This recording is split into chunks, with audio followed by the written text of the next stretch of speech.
ce qu'on peut expliquer, ben, grosso modo, un estomac, alors les pH, il y a des pH qui sont, si vous voulez, référents, hein. Un estomac, euh, il doit être entre 1,2 et 3 de pH, donc c'est assez bas, donc, ce qui correspond donc aux valeurs du nitrimieux. Le duodénum, lui, il est à 4,8. La peau humaine, elle est à 5,5. Une cellule humaine, elle est à 6,9. Donc, vous voyez, ça reste quand même dans des zones relativement, en fait, acides. Alors que le pH du sang, lui, il est à 7, il reste neutre. Alors, vous allez me dire, bien, alors pourquoi on ne mange pas des choses alcalines pour justement rester plutôt neutre au niveau du sang?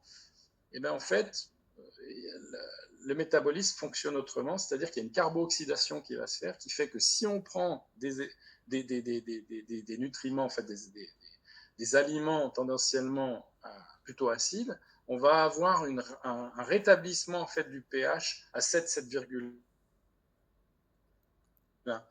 Ça, on l'a noté avec des sportifs à qui on avait mis des petites dosettes de produits qu'ils ont vu, et puis on a vu qu'au fur et à mesure qu'ils faisaient des efforts, ben, leur pH de sang s'acidifiait, et dès qu'ils reprenaient du nutrimeux, ils repassaient en zone neutre. Donc on l'a démontré. Voilà. D'accord. Ouais, c'est très intéressant. Ouais, c'est vrai que ça peut paraître un peu complexe, mais c'est très C'est un peu important. complexe, mais voilà, ça permet d'expliquer ben, ce qu'on fait. Voilà. Et même d'ailleurs, on dit le milieu marin, quand tu parlais des algues vertes, c'est ça, l'eau de mer aussi, c'est très bon. Je crois que c'est aussi, ça doit être dans la même, je sais pas Oui, si, bon, ça doit être dans la même zone. aussi. Ouais. Voilà, voilà. Tout ce qui, tout, tout ce qui provient de la mer, bah, même Le poisson. le poisson, c'est extrêmement bon pour la santé et tendanciellement, au niveau de la nature, ben, c'est peut-être justement dans la chaîne un des numéros un qui peut aider justement à favoriser la santé. Ouais, Voilà. c'est ça. Mm.